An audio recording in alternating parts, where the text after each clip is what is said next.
അഫ്ഗാൻ പാകിസ്ഥാൻ വിഷയത്തിൽ ഇടപെടാൻ താൻ തയ്യാറാണെന്ന് യുഎസ് പ്രസിഡന്റ് ഡൊണാൾഡ് ട്രംപ്. പാകിസ്ഥാനുമായി തനിക്ക് മികച്ച ബന്ധമാണുള്ളതെന്നും അവിടുത്തെ ഭരണ നേതൃത്വത്തെ താൻ ഏറെ ബഹുമാനിക്കുന്നുണ്ടെന്നും ട്രംപ് മാധ്യമപ്രവർത്തകരോട് പറഞ്ഞു.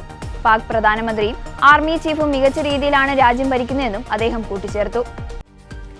അഫ്ഗാനിസ്ഥാനിലെ പ്രധാന നഗരങ്ങളായ കാബൂൾ, കാണ്ഡഹാർ, പക്തിയ എന്നിവിടങ്ങളിൽ പാകിസ്ഥാൻ വ്യോമാക്രമണം നടത്തിയതോടെയാണ് ഇരു രാജ്യങ്ങളും തുറന്ന പോരിലേക്ക് നീങ്ങിയത്. താലിബാൻ ഭരണകൂടം തീവ്രവാദികൾക്ക് താവളമൊരുക്കുന്നു എന്നാരോപിച്ചായിരുന്നു പാകിസ്ഥാന്റെ നീക്കം. ആക്രമണത്തിൽ 12 പാക് സൈനികരും 13 താലിബാൻ പോരാളികളും കൊല്ലപ്പെട്ടതായി ഔദ്യോഗിക കണക്കുകൾ സൂചിപ്പിക്കുന്നുണ്ടെങ്കിലും മരണസംഖ്യ ഇതിലും കൂടുതലാണെന്നാണ് റിപ്പോർട്ടുകൾ. അതേസമയം യുദ്ധ സാഹചര്യത്തിനിടയിലും ചർച്ചകൾക്ക് തയ്യാറാണെന്ന് താലിബാൻ വക്താവ് സബീഹുള്ള മുജാഹിദ് അറിയിച്ചു. പ്രശ്നങ്ങൾ പരിഹരിക്കുവാൻ എന്നും സംഭാഷണത്തിന്റെ പാതയാണ് തങ്ങൾ ആഗ്രഹിക്കുന്നതെന്നും അദ്ദേഹം പറഞ്ഞു. ഇതിനു മുൻപും സമാനമായ സാഹചര്യങ്ങളിൽ മധ്യസ്ഥത വഹിച്ചിട്ടുള്ള ഖത്തർ നിലവിലെ സംഘർഷം ലഘൂകരിക്കുവാനുള്ള ശ്രമങ്ങൾ ആരംഭിച്ചിട്ടുണ്ട്.